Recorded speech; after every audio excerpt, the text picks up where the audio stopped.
반갑습니다. 9월 3일 목요일 우리에게 오늘 주시는 하나님의 말씀은 야고보서 1장 19절에서 27절까지의 말씀입니다. 야고보서 1장 19절에서 27절까지의 말씀을 제가 여러분들에게 읽어드리도록 하겠습니다. 이것은 하나님의 말씀입니다. 사랑하는 형제 자매 여러분, 여러분은 이것을 알아두십시오. 누구든지 듣기는 빨리 하고 말하기는 더디하고 노하기도 더디하십시오. 노하는 사람은 하나님의 의를 이루지 못하기 때문입니다. 그러므로 더러움과 넘치는 악을 모두 버리고 온유한 마음으로 여러분 속에 심어주신 말씀을 받아들여야 합니다. 그 말씀에는 여러분의 영혼을 구원할 능력이 있습니다. 말씀을 행하는 사람이 되십시오. 그저 듣기만 하여 자신을 속이는 사람이 되지 마십시오. 말씀을 듣고도 행하지 않는 사람은 있는 그대로의 자기 얼굴을 거울 속으로 들여다보기만 하는 사람과 같습니다. 이런 사람은 자기의 모습을 보고 떠나가서 그것이 어떠한지를 곧 잊어버리는 사람입니다.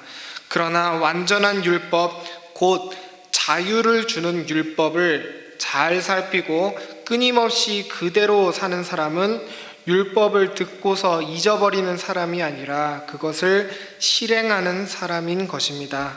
이런 사람은 그가 행한 일에 복을 받을 것입니다. 누가 스스로 경건하다고 생각하면서도 혀를 다스리지 않고 자기 마음을 속이면 이 사람의 신앙은 헛된 것입니다. 하나님 아버지께서 보시기에 깨끗하고 흠이 없는 경건은 고난을 겪고 있는 고아들과 과부들을 돌보아주며 자기를 지켜서 새 속에 물들지 않게 하는 것입니다. 아멘. 흔히들 자유에 대해서 잘못된 생각을 가지는 경우가 많습니다. 어떤 제약도 없고 어떤 규제도 없고 어떤 규정도 없는 것이 마치 자유인 것처럼 생각하는 잘못인 거죠. 하지만 자유에도 질, 즉 퀄리티라는 게 있습니다. 이 설교단이 철학을 운운하는 자리는 아니기에 자세한 얘기는 하지 않겠습니다만 그냥 일상적인 예를 들어보도록 하겠습니다. 우리 교회는 그런 경우가 없지만 예전에 다니던 어떤 작은 교회에서는 가령 초등부실이라던가 어떤 작은 예배실에 아이들이 혼자 있으면 그곳에 있는 피아노, 덩그러니 놓여져 있는 피아노를 꼭 보고 그냥 지나치지 않습니다. 그 피아노를 꼭 열고 피아노를 치게 되죠.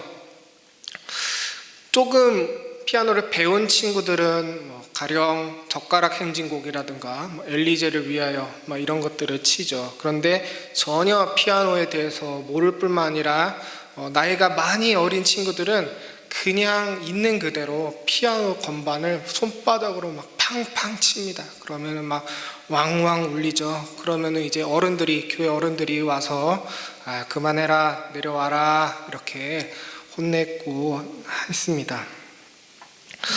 왜 그렇습니까? 왜 어른은 그 아이의 어떻게 보면 연주라고 할 수 있는 그 행위를 막는 것입니까? 그 아이가 내는 소리는 음악이 아니라 소음이기 때문이죠. 그것은 다른 사람에게 피해를 주는 행동이기 때문입니다. 그 아이는 자유롭게 자기가 피아노를 쳤다고 생각하지만 다른 사람에게 그것은 소음이고 피해이기 때문입니다.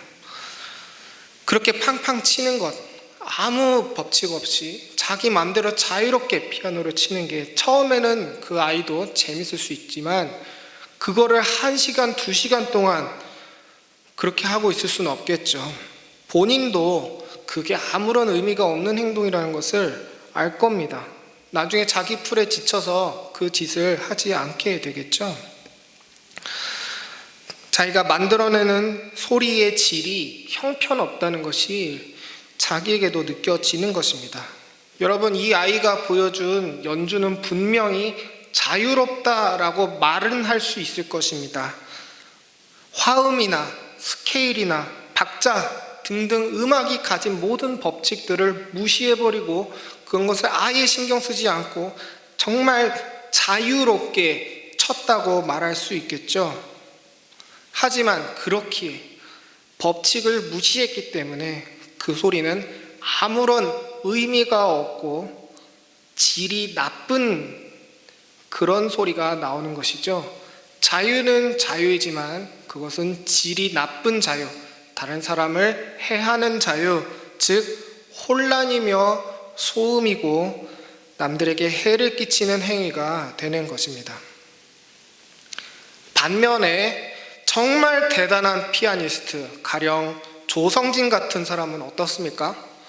코로나 초기에 이 조성진 피아니스트가 전 세계 사람들을 위로한다고 유튜브에서 콘서트를 였을 때 정확한 숫자는 기억나지 않지만 몇십만 명에서 몇백만 명이 이 조성진 피아니스트의 연주를 듣고 감명받고 매료돼서 그것을 지켜봤던 것으로 저는 기억하고 있습니다.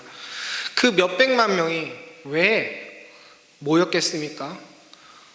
조성진의 그 아름다운 연주, 정말 음악의 법칙 안에서 자유롭게 움직이며 즐기는 그 모습에 완전히 매료되기 때문입니다. 아무도 조성진의 음악을 욕하지 않습니다. 저거는 법칙 안에 갇혀버린 불완전한 연주야. 저거는 아니야. 저거는 자유가 없어. 그냥 되어 있는 대로, 그냥 악보에 써져 있는 대로 움직이는 것 뿐이야. 저 음악엔 자유가 없어. 라고 아무도 그것을 비난하지 않습니다. 오히려 조성진이 그 법칙을 잘 지켰기에, 그 안에서 오히려 자유롭기에 사람들이 그 아름다움에 매료되는 것이죠. 어린아이가 자기 마음대로 피아노 건반을 팡팡 두들기는 것과는 완전히 그 자유의 질이 다른 겁니다. 음악만 그렇습니까? 저는 축구 보는 것을 정말 좋아하는데요. 정말 유명한 축구 선수들의 플레이를 보면 우리가 흔히 날아다닌다라는 표현을 씁니다. 정말 자유자재로 움직이죠. 정말 공이 자기 마음대로 완전히 움직입니다. 하지만 여러분, 공을 좀 차본 사람은 알겠지만 그렇게 자유롭게 공을 찬다는 게 절대 쉬운 게 아닙니다. 자기 몸이 기본 기술, 축구의 그 기본 법칙에 완전히 익숙해지도록 몇 년 동안을 훈련해야, 가령 예를 들어서 땅을 안 보고 앞을 보고 공을 찰 수 있게 되는 거죠. 자기 몸이 공에 속해 있는 것이 아니라 정말 자유롭게 공을 몰고 다니는 그런 경지에 이르게 되는 것입니다. 반면 그런 훈련이 없었던 사람, 정말 축구를 처음 차는 사람, 처음 접하는 사람도 공을 자유롭게 찰 수는 있습니다. 모든 법칙을 무시하는 거죠. 정말 자기 마음대로 막 차는 겁니다. 하지만 그 사람의 자유는 어떤 자유입니까? 통제가 안 되는 자유입니다. 자기 마음대로 안 되는 자유이지요. 정말 역설적이게도 자기 마음대로 하기 때문에 자기 마음대로 할 수 없는, 즉 혼란이 되는 것입니다.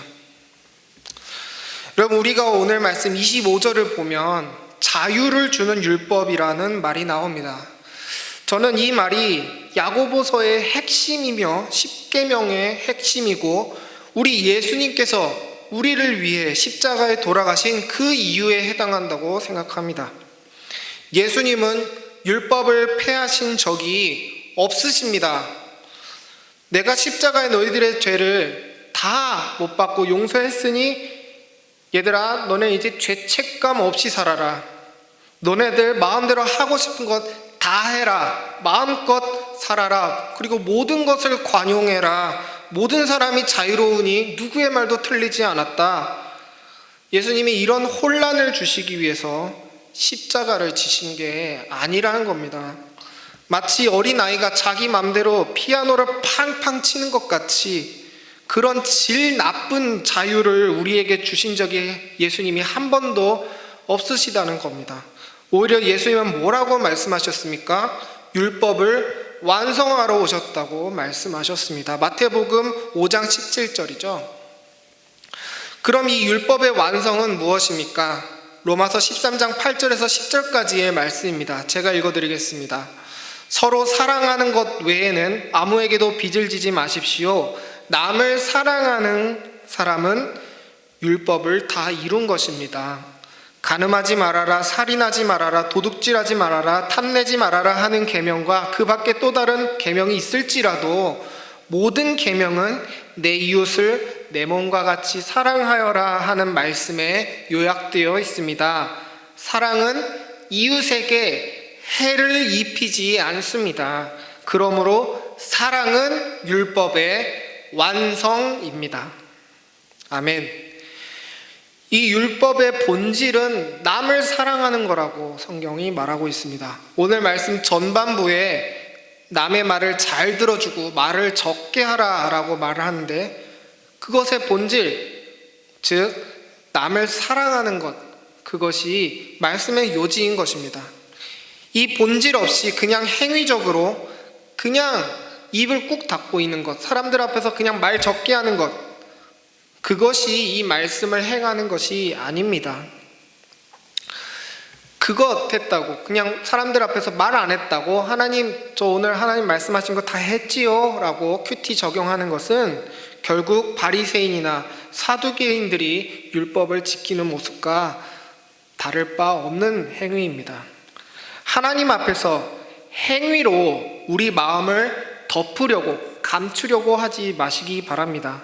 많은 부패한 유력자들이 그렇게 기부를 많이 하고 그렇게 선행을 많이 하고 사람들 앞에서 그렇게 입 바른 소리, 그렇게 예쁜 말들 많이 하지만 결국엔 그들 마음속에 있던 것이 터지는 것, 어떤 사건이 터지는 것, 결국 터질 건 터지게 되어 있다는 것, 그것이 오늘 말씀의 이치와 맞습니다.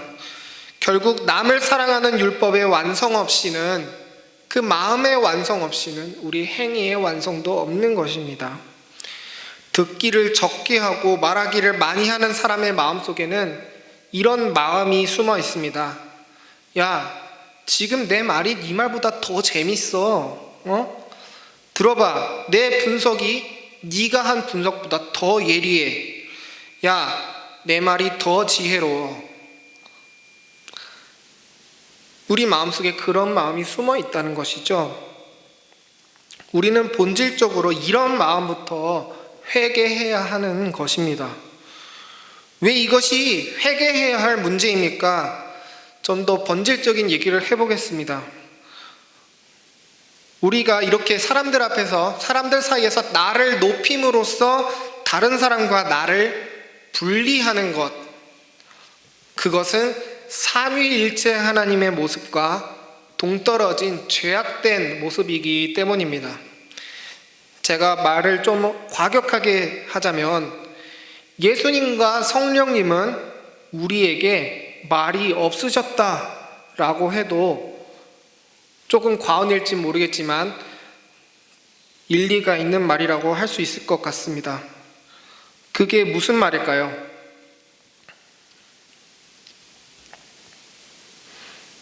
예수님은 아까도 말씀드렸지만 자기가 이 세상에 온 의미의 본질은 율법의 완성을 위함이라고 말씀하셨습니다.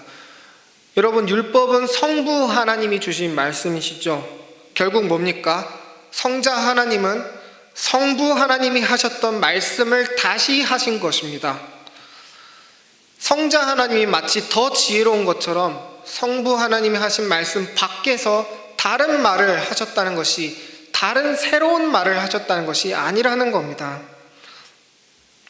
성자 하나님은 성부 하나님과 경쟁하지 않으셨습니다.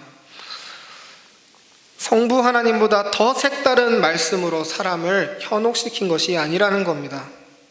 성자 하나님은 성부 하나님이 하셨던 말씀과 같은 말씀을 더 자세하게, 더 풍성하게 우리에게 말씀하신 것 뿐입니다. 그럼 성령 하나님은 어떻습니까? 우리 초등부 아이들도 암송한 말씀인데 요한복음 16장 13절을 보시면은 성령 하나님이 스스로 말씀하시지 않는다라고 합니다. 성부 하나님과 성자 하나님이 하신 말씀 이외에 자기만의 말, 자기만의 지혜를 우리에게 말씀하시지 않는다는 거죠. 요한복음 15장 26절을 보면 그분은 성자 하나님에 대해서만 말씀하신다고 하십니다. 우리 삼위 하나님이 일체가 되신다는 것의 한 측면이 바로 이런 것입니다. 서로 다른 말을 하지 않으시는 겁니다. 우리가 서로를 말로 뽐내고 다른 사람과 나 사이에 격차를 두려는 그 분리의 본질, 그 일체하시는 하나님의 형상을 거부하는 그 악의 뿌리, 아담이 선악과를 통해서 하나님과 자신을 분리하려고 했던 그 죄의 뿌리부터가 변하지 않고 그냥 행위적으로만 오늘 말씀을 지켜봤자 우리는 아무런 소용이 없다는 겁니다. 우리는 결국 그 마음을 해결하지 못하면, 우리가 서로 일체되는 그 사랑이 우리 마음에 없다면 우리는 어떤 행위를 해도 다 소용이 없다는 것이죠. 하지만 실질적으로 우리 마음이 그렇지 않더라도, 우리 마음이 여전히 죄악되더라도 행위적으로 먼저 고쳐 나가다 보면 마음이 그 행위의 의미를 이해하게 되는 경우도 있습니다. 그렇기 때문에 일단 해보는 것은 중요합니다. 하지만 그 마음가짐도, 일단 해보는 그 마음가짐도 그 속을 들여다보면 내가 어떻게든 하나님의 말씀에 순종해 볼래, 하나님의 마음이 무엇인지 이해해 볼래 라는 그런 겸손함이 들어있는 것이죠. 교만함이 없다면 행위부터 하는 것도 중요합니다. 하나님 앞에 나의 죄악된 마음을 행위로 감추려 드는 그런 기만과 교만이 없다면 우리는 일단 율법의 행위부터 시작하면서 나를 훈련해 나가는 것도 중요합니다. 우리의 마음은 연약하기 때문에 일단 몸으로 익혀 나가고 그 다음에 이 율법을 이해해 나가는 것, 그 율법의 의미를 몸으로 이해하는 것, 몸으로 익혀 나가는 것도 중요한 것입니다. 그러므로 이 율법이 우리를 삼위일체하시는 하나님과 가깝게 만드는 것, 그것이 우리 신앙생활, 우리가 죽기까지 노력해야 할 우리 신앙생활의 본질이겠죠. 여러분, 이 율법의 행위는 우리를 삼위일체 하나님과 가깝게 만듭니다. 그 삼위일체가 이루시는 그 사랑의 모습과 우리를 닮아가게 하는 것입니다. 율법의 행위의 의미는 삼위 하나님의 모습에 있는 것입니다. 그러므로 율법의 행위는 우리를 자유롭게 합니다. 하지만 여전히 그것이 법칙이라는 형태로 우리에게 있다는 것을 우리는 주의해야 합니다. 법칙이라는 것은 지켜야 할 것이 있고 지키지 말아야 할 것이 있는 것이죠. 이것의 본질이 자유에 있다고 하더라도 이것이 법칙의 형태를 띠고 있다는 것을 우리는 기억해야 합니다. 하나님이 자유라고 한다고 해서 우리가 똥이든 된장이든 다 받아들일 수는 없는 것입니다. 예를 들어 27절을 오늘 본문 27절을 보면 과부를 도우라고 성경은 말하고 있지만 디모데전서 5장을 보시면 우리가 어떤 과부를 도와야 하는지, 과부 중에서도 차별을 두어서 돕는 법칙을 바울이 다 세워두는 것을 볼 수 있습니다. 약자라고 해서 절대 선한 것이 아닙니다. 삼위일체의 사귐은 거룩해야 합니다. 이 거룩의 법칙이 없는 관용은 자유가 아니라 혼란이며 교회라는 말의 본질을 포기하는 것이 될 것입니다. 그렇기 때문에 27절은 관용을 얘기하면서도 세속화에 대한 경계도 잊지 않고 있습니다. 여러분, 이처럼 우린 하나님의 법칙에 순종해야 합니다. 아까 자기 맘대로 피아노를 두들기는 그런 아이를 예로 들었었는데, 말 잘 듣는 아이는 괜찮겠지만 보통 이런 자기 맘대로 하는 아이들은 얘야 그럼 시끄러우니까 그만 쳐 하지마 라고 하면은 왜 그래요 하면서 울고불고 떼를 쓰죠. 여전히 자기 맘대로 할 거라고 우기는 아이들이 있습니다. 자기가 내는 소리가 어떤 소리인지도 모르고 말이죠. 어른인 우리가 보기엔 참으로 답답하고 속이 탈 그런 모습입니다. 하나님이 우리를 보실 때 그러지 않겠습니까? 나름 자기가 말을 잘한다고, 그래서 이것은 나의 은사라고, 나는 다른 사람보다 지혜롭다고 우기고, 그래서 다른 사람 앞에서 말 오래 하는 자기를 정당화시키지만 모든 지혜의 주인이신 하나님이 보시기에 얼마나 시끄러운 소음이겠습니까? 그러므로 고린도 13장 1절에서 3절은 이렇게 말합니다. 내가 사람의 방언과 천사의 말을 할지라도 사랑이 없으면 소리나는 구리와 울리는 꽹과리가 되고, 내가 예언하는 능력이 있어 모든 비밀과 모든 지식을 알고 또 산을 옮길 만한 모든 믿음이 있을지라도 사랑이 없으면 내가 아무것도 아니요 내가 내게 있는 모든 것으로 구제하고 또 내 몸을 불사르게 내줄지라도 사랑이 없으면 내게 아무 유익이 없느니라. 아멘. 삼위 하나님이 서로를 일치되게까지 사랑하시는 그 사랑이 없으면 우리가 하는 모든 행위는 그저 시끄러운 아이의 생떼밖에 되지 않습니다. 여러분, 일단 나의 평가를 내려놓으시고 말씀에 순종하시기 바랍니다. 일단 기본기부터 익히시기 바랍니다. 나 자체를, 나의 자아를 실현하는 것보다 삼위 하나님을 내 안에서 실현시켜 드리는 것, 그것이 중요합니다. 그것이 먼저 해야 할 일입니다. 그래서 엉터리 자유가 아니라 진정한 자유를 소유하시는 우리 모든 성도님들 되시기를 소망합니다. 말씀으로 기도하실 때는 내가 생각했던 허황된 자유, 거짓 자유가 무엇이었는지 생각해 봅시다. 그것이 정말 아름다운 자유인지, 삼위 하나님을 닮은 선한 거룩한 자유인지 한번 돌아봅시다. 혹시 나는 자유라는 이름의 방종과 세속화와 혼란을 동경하진 않았는지 돌아봅시다. 그래서 오늘 말씀에 나를 가둠으로써, 나를 이 율법의 틀 안에 맞춤으로써, 더 험하게 말씀드리자면 십자가에 나를 못 박음으로써, 나를 죽임으로써 내가 진정한 자유를 누리게 해달라고, 진정한 자유의 의미를 성령 하나님 나에게 가르쳐 달라고 함께 기도했으면 좋겠습니다. 더불어 매주 목요일은 가정을 위해 기도하는 날입니다. 내가 이 가정 속에 하나님의 말씀을 세우는 사람이 되게 해달라고 함께 기도합시다. 내가 먼저 하나님 말씀 안에서 자유를 누리는 모습을 보여줬을 때 가족들의 마음속에 성령 하나님 함께 해주셔서 그들 또한 나의 이 자유에 동참하게 해달라고, 그래서 우리 가족이 모두 하나님의 진리 안에 굳게 서게 해달라고 우리 가족의 신앙을 위해서 기도했으면 좋겠습니다. 그럼 제가 마침 기도함으로써 오늘 일공 기도회 마치도록 하겠습니다. 기도하겠습니다.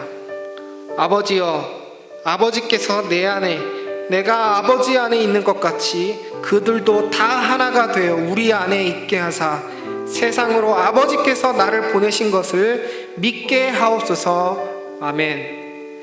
아들을 보내신 하나님 아버지, 우리가 이 아들의 뜻대로 살고 있는지 죄송한 마음으로 율법의 거울을 봅니다. 삼위 하나님의 사귐 속에 이 죄인이 감히 들어 있습니다. 예수 그리스도의 그 거룩하심과 의로움 덕분에 우리의 모든 죄가 사해졌기 때문에 내 모든 죄악 속에서도 내가 담대하게 하나님을 아버지라 부르며 감히 제가 떳떳하게 하나님이 내 안에 있노라고 고백합니다. 우리의 당당함과 떳떳함이 되어주신 예수 그리스도를 찬양합니다. 하지만 우리는 여전히 삼위 하나님의 그 일체됨의 모습과는 동떨어진 모습으로 나를 높임으로 다른 사람보다 우월함을 즐깁니다. 반대로 내가 높지 않아서 열등감을 느끼는 것조차도 남보다 높아지고 싶어하는 마음을 반증하는 것이겠지요. 우월감이든 열등감이든 모든 남보다 높아지고 싶어하는 마음의 관점 안에서 모두 삼위의 일체됨과 거리가 먼 죄된 마음일 것입니다. 이 모든 죄로부터 우리를 자유롭게 하여 주시고 우리에게 주신 이 율법의 지혜 안에서 조금씩 더듬거리며 길을 찾을 때에 성령 하나님께서 도와주시어 우리가 진정한 자유의 길을 찾을 수 있도록 우리의 길을 인도하여 주시옵소서. 우리를 끝까지 이끄실 삼위 하나님을 찬양하오며 이 모든 말씀 우리 구주 예수 그리스도의 이름으로 기도드렸습니다. 아멘.